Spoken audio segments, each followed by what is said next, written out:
Welcome back to Spare No Arrows, the podcast that equips you to resist cultural corruption and build strong homes with biblical truth and wisdom. You might notice that things look a little bit different around here. That's because I got that camera I was telling you guys about. I've been monetized on YouTube for like a year or two, and I've had a small handful of Patreon supporters. And I just happened to check my account, and I realized I had enough to buy a camera. So thanks to your support, I am able to produce higher quality videos now. So here's the main thing that I wanted to talk about today is books. I think Christians ought to read. I've mentioned that before. I talk about books quite a bit. But I've never really gone over my reading methods per se. And it's a method, it's just reading books. But I kind of wanted to talk about how I read books and kind of my view of why Christian people should be reading as many books as possible. Good books, as many good books as possible, let's say. So I want to go over kind of my reading goals, how I read, and I want to give you a very special method that I use that I have found to be unbelievably effective at not only reading books, but taking notes about the books that I read so that I never forget them. Because here's what happened. I was looking back at, every year I kind of look over my reading goals. I have a commonplace book that's right here, actually. I have this commonplace book. It's a traveler's notebook. This is a cool free little piece of advice here. This is a traveler's notebook. I think it's really valuable to have a commonplace book. I have a more detailed commonplace book that I use online. It's called Notion, and it's a totally free app that I highly recommend that everybody should use if you want to keep track of the things that you read or do, or where I manage my work stuff on it. So Notion is great. And so a lot of the stuff that I kind of want to keep permanently, I move from my commonplace book to Notion. But I prefer to write things with like physical pen and paper, at least first. But if it's for referencing things in the future, I prefer them online. So if I'm trying to like process information, I prefer to write it in pen and paper. And the really cool thing about this notebook is that it has these notebook inserts. And so I have right now 3 notebook inserts in this, and then I have some other inserts that store things. But each of these notebook inserts has a specific purpose. I have a big problem with filling out notebooks. Like if I get a physical notebook, like a 150-page notebook or whatever, I spend a lot of time trying to figure out what the purpose of that notebook is going to be. And then I start in some kind of format for writing notes in the notebook, and then ultimately I stop liking it anymore. And I'm like, well, I don't want to rip out the pages. I don't want to cut them out. And so I'll just forget this notebook and get a new one.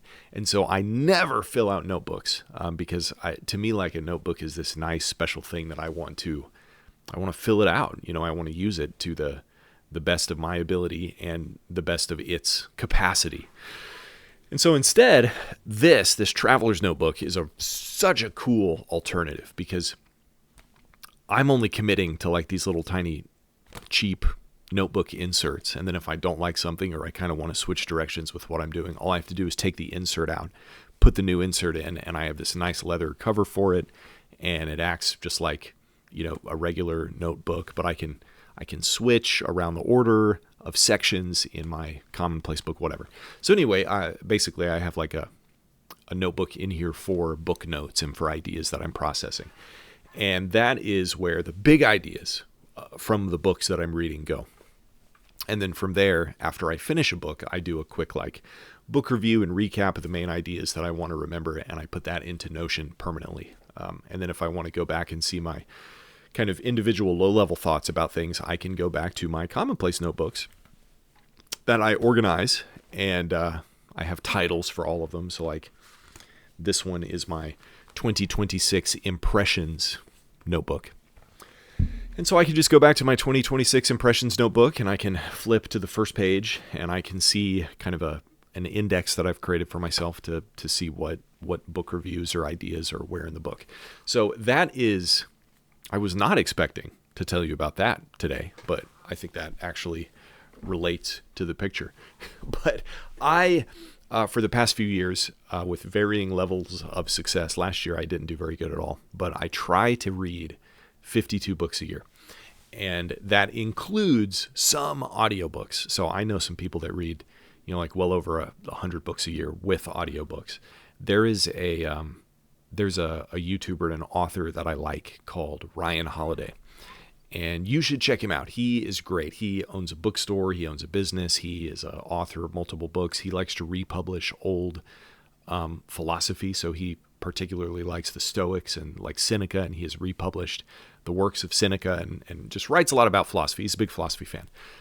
He's also a big lefty, and he criticizes conservatives a lot in his videos. But I think, if we're discerning, we can still we can gain value from people like Ryan Holiday. So I recommend you follow him and then learn from his reading methods and his reading advice, because I think he has super good reading advice. But he reads physically 200 books a year, which is mind-boggling, and actually reads them. And something that Ryan Holiday says that is reiterated in a book that I'm going to tell you about in a moment is that you should be reading with pen and paper. So what Ryan Holiday says is if you don't read with a pen in your hand, you're, he would say it's useless, I think, or something close to useless. But because you're not retaining anything. So something that happened to me was that I was looking back at because every year I kind of go over my reading goals. I was looking back at my 2025 reading list. And I noticed that there were quite a few books on the list that I didn't even remember what they were about. Like some business books or mostly nonfiction. Obviously, I remember the fiction books easier because they're stories. We have a tendency to remember stories a lot easier than nonfiction books. But a lot of nonfiction books were on my list that I was like, these are very valuable books. I know they're valuable. They were recommended to me by people who I trust, but I don't remember the contents of these books, and that really big time stinks. And so I thought I have to have a better way of retaining the information that I have, which is why I've been more serious this year in the past few months, recording notes in my Commonplace book and then transferring these things online into Notion so that I can remember and retain these things for a long time. And also just the act of writing down your ideas improves the likelihood of you remembering things. And also things like having conversations with people. So when I'm reading books, I like to have conversations with my wife I tell her about the books that I'm reading, and that's a huge benefit too, to help me retain information for books. And so I think I'm doing a way better job this year than I was last year and in previous years with the books that I've read and actually retaining the information. But a kind of a strategy for how to engage better with books is this. I get this. Ryan Holiday talks about this as well. I think my indexing system that I do in books, I got from Tim Ferriss, although he's not the originator of the system. It actually, I think, talks about it in this book too, but this book is called How to Read a Book. I highly recommend it. It's a thick, chunky book, but it has a lot of really good stuff in it. I'm not finished with it yet, but just as far in it as I am, I've gotten tons of value about how to engage with books better, how to understand them better, how to retain information from them better, and even how to take notes and write inside books better. And so something that I wholeheartedly believe that I have kind of changed my mind on over the years is that you should be writing in your books. You can take notes elsewhere, that's fine, but I also find it really valuable to write inside of the books that I'm reading, and I'll show you how I do that in just a second. But there is a study that you might have heard where underlining or highlighting things in books does not actually help you remember information. And that's true. So I'm not saying that the act of underlining things in books is actually helping you remember them. Processing that information and writing it down somewhere else is the thing that helps you, one of the things that helps you remember information from the books that you read. But here's why I underline and highlight, and also How to Read a Book tells you that you should be doing these things too. So here's what I do. I have another book here called Essentialism by Greg McKeown. This is the same author of, this book is called Effortless. He's the same author of Essentialism, which I also highly recommend. But this book, I think, was incredible. But in the very beginning of every book, usually before the table of contents, there is often a blank page. And on that blank page, I like to create kind of my own table of contents of my underlines and the ideas that I have thinking and reading about the book. I just have a page number, and then I have the idea or the quote or whatever I got from that particular page. Then when I turn to that page, I will be able to see my underlines. That's why underlines are so valuable, and that's where those come in. Because the underlines don't help me remember things per se, but if I am referencing this book in the future, this will help me, the index and the underlines on the page will help me reference that information quicker. There's another thing that this book recommends, How to Read a Book, and that is to not only underline, but to have different kind of symbols that have different meanings for you on pages. So for example, if something is surprising, I will put an exclamation point. If I have a quick thought or a question, I'll write the question in the margins. We should not be precious about our books. A lot of people out there who probably value books very highly are like, oh, good heavens, I can't write in my books. They need to be in perfect shape forever. But I forgot where I heard this from, but it's like an author. Most authors want you to get as much as possible out of the books that you read. And if writing in books and taking notes and dog-earing pages and whatever helps you get more out of the book, the author doesn't care about the condition of the book. They care about the contents. And so it's not a disrespect to the author to write in their book. It's not a disrespect to the book to write in their book. But it might be a disrespect to the book to not do that, because you are putting this barrier in front of you for processing the information in the book more poorly. And that's not good. And so I at least have found it tremendously helpful to start writing in books because I want to get as much information out of these as possible. And I don't want to really waste my time, because reading books and trying to remember everything takes a lot of time. It takes a lot of time to read a book. And so looking back at my reading list, that kind of frustrated me, thinking, I don't remember reading this. I don't remember the contents of this book. So why did I read it? I'm just wasting my time. And so I don't want to waste my time. And I also don't want to waste the author's time. And one thing that How to Read a Book talks about is how reading a book is a conversation between you and the author. And the more definitively you can understand the things that they're talking about, the more use essentially you're making of the author's words. It's a pretty cool system. And so if I have a note that I want to write in the book, I say that. If I want to reference, or if I want to instead of underlining a whole paragraph, I will just put right here, I'll just put a straight line down. Some people like to use brackets, but I've just found that a straight line is really nice. I'll put an exclamation point if something is surprising. I'll put a question if I have a question about it, and then maybe put where I want that, or where I have that question to be answered. If something in the book references another part of the book, you can use the terminology CF. So CF means, I forgot what CF means. Oh, I looked it up recently. Comes from, it's not that, it's something else. It's something like that. Anyway, but CF basically means referenced from somewhere else in the book. And here's another very special thing. If something is one of the most important ideas in the whole book, I like to put a star. And also, this is something very recently that I've started doing that I used to hate the idea of, but I think it's actually quite valuable. Dog-earing pages. I thought in the past, so here's a dog-eared page.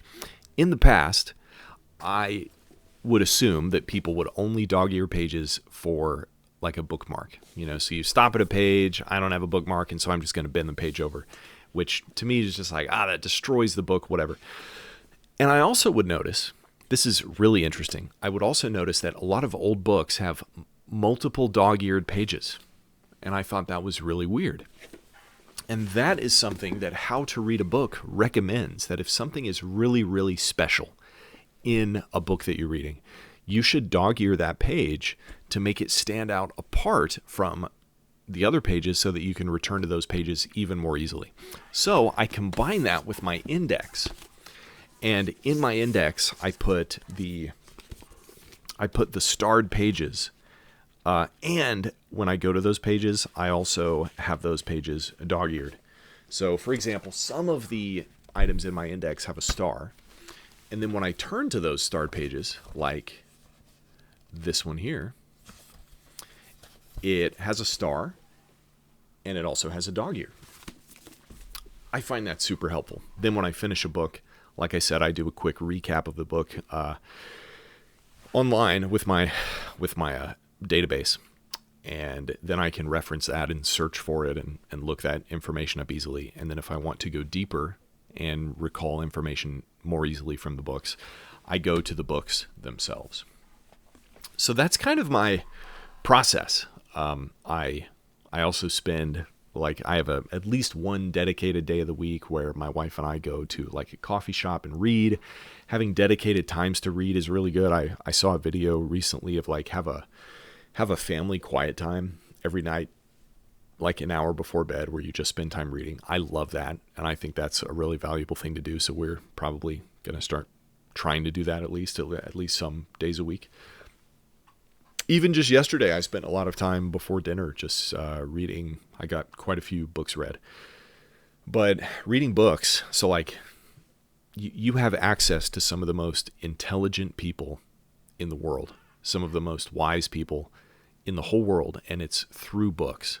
And so I think, especially as Christians, we need to be utilizing words more. We need to be reading more. We need to be writing more books ourselves. We need to be better with being as knowledgeable as we can about the world that we live in. Because, I mean, even like I said, there are people like Ryan Holiday. I'm like, oh, why don't we have a Christian version of Ryan Holiday who reads 200 books a year and has a huge, beautiful bookstore. The one really interesting thing about his bookstore is that he has read every single book in his bookstore, and he only sells books that are his favorite books. And there are, thousands. And it's because he's read thousands of books. And so he only sells books that he loves, which it just blows me away knowing that there's a person out there like that. And then I think, we need more people like that, but people also with a good worldview. But again, we can still benefit from people like that. And Christians ought to be reading more. Conservatives ought to be reading more. Everybody ought to be reading more, because I think ultimately the more that we read and the more that we learn about the world that we really live in, we are just going to be pushed in the direction of Christianity because it's true and it aligns with reality. If you have any questions about my book reading process or anything along those lines, feel free to message me in the comments on YouTube or message me on social media. I'm becoming more active on Instagram again, and I'm becoming less active on X. And my life has just been better in almost every way since doing that. So I'm way cutting back my X usage. Not good. I'm cutting back social media in general. I'm focused more on learning and growing my business and taking care of my family. But I also want to keep up with regularly posting videos, and having this camera is an awesome way to do that. And so again, if you want to encourage me to continue writing or making videos, consider subscribing on Patreon, or at least giving me a subscribe on YouTube and leaving comments for the content that you like or the content that you would like to see. And otherwise, hope you enjoyed. Hope that was informative and educational. I will catch you next time. God bless.